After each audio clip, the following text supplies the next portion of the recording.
What's up, guys? I hope you're well. Today we are checking out, will Daniel Ricciardo actually return to F1? We'll find out.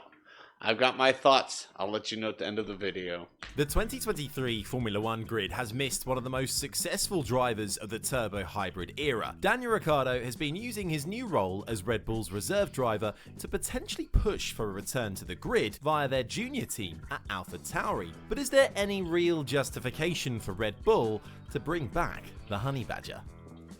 Ooh. It's an interesting change of mentality from the veteran Australian. At the end of 2022, McLaren bought out the remaining year of Ricciardo's contract, essentially paying him not to come to work anymore, replacing him with fellow Aussie Oscar Piastri, who has objectively been closer on pace to Lando Norris than Ricciardo was.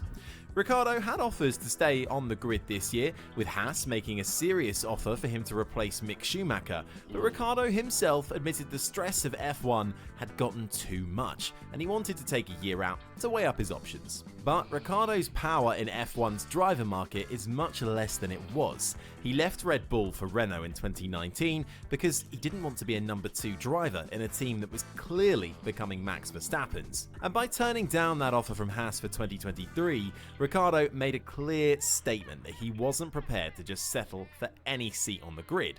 And yet, according to the latest press reports, Ricciardo's dreaming of a Red Bull return and is now prepared to drive for AlphaTauri to get there, the team that currently sits at the bottom of the Constructors' Championship. So what's changed? We suspect it's the state of AlphaTauri's driver lineup and the struggles of rookie Nick de Vries. Nick isn't your standard rookie, having won a Formula E World Championship in 2021, but that extra experience has only added to expectations that he should adapt more quickly to F1, especially with teammate Yuki Tsunoda entering 2023 under pressure after underperforming in his first 2 seasons. Funny guy, I like him a lot. Happened, with Tsunoda impressing in a difficult car and de Vries struggling, trailing 6-2 in qualifying and 7-1 in races so far this season. And with the latest admission from Red Bull's Helmut Marko that Red Bull team boss Christian Horner was never keen on de Vries in the first place, it only adds to the vulnerability surrounding his job. Plugging Daniel Ricciardo in, who's already had a seat fitting in Italy, is the easy solution should Red Bull decide enough is enough with de Vries. Rumours of an in-season swap were dismissed earlier in the year, but have never really gone away. Sergio Perez's dip in form has only increased the rumblings, having not finished on the podium since being outclassed in Miami. The Mexican, whose current deal lasts to the end of 2024, has failed to make Q3 and the podium in the past 3 races, including crashing at Monaco and revealing Red Bull's trick floor layout to the world in embarrassing fashion. It's probably just about okay while Red Bull is dominating like this, but in a closer championship fight, Christian Horner would definitely want to see more from his second car. As much as many fans would love to see the Honey Badger back and immediately give him one of the F1's greatest ever cars, we think it's pretty unlikely. Even before Red Bull's bosses beefed over de Vries' employment, Ricciardo was a viable option for AlphaTauri last year, but Dr. Marko instead made an ambitious play to bring IndyCar star Colton Herta into F1, trying to get the FIA to change the super license system to facilitate him. Not exactly a vote of confidence for Ricciardo, who Red Bull have admitted needs a lot of work on the simulator to untangle the bad driving habits he's picked up during his failed McLaren stint. Plus, there's viable alternatives if Red Bull wants to move on quickly from de Vries. Liam Lawson is at the front of the queue for an F1 seat and is one of junior racing's most versatile talents, boasting a winning record in F2, DTM and Super Formula. Red Bull also have Ayumu Iwasa, impressing with his current form in F2.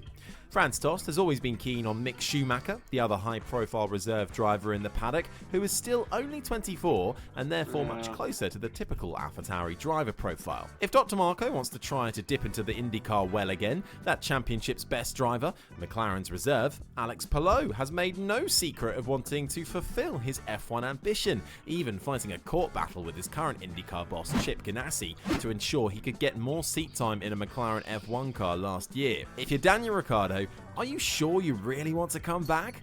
If we take him at his word, he clearly found the back end of his time at McLaren stressful, and this is a man who clearly wants to embrace celebrity culture, rolling up at fashion shows like the Met Gala, doing high-profile interviews, and even dabbling at broadcasting, hosting his own alternative commentary in Canada with BoJack Horseman's Will Arnett. And many would agree there's no easier money than TV money. I would.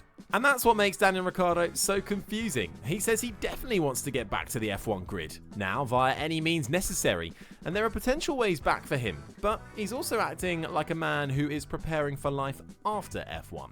Either way, the popular Australian will most certainly be talked about, even if he isn't actually in a car. Do you think Daniel Ricciardo should still be in F1? And if not him, who should replace Nick de Vries? So I heard rumors the other day, not like, oh, huge, just little rumblings that Daniel may be headed to NASCAR. So we'll see. I mean, be cool to see him over there, but it's a totally different driving style. No, NASCAR's just not in ovals. There's at least 5 road courses. I know it's not much in 38, 37 race season, but I don't know. I think Daniel would actually do good in NASCAR, but that's what I've heard, and honestly, I'd like to see that.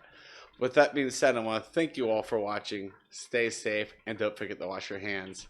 Bye.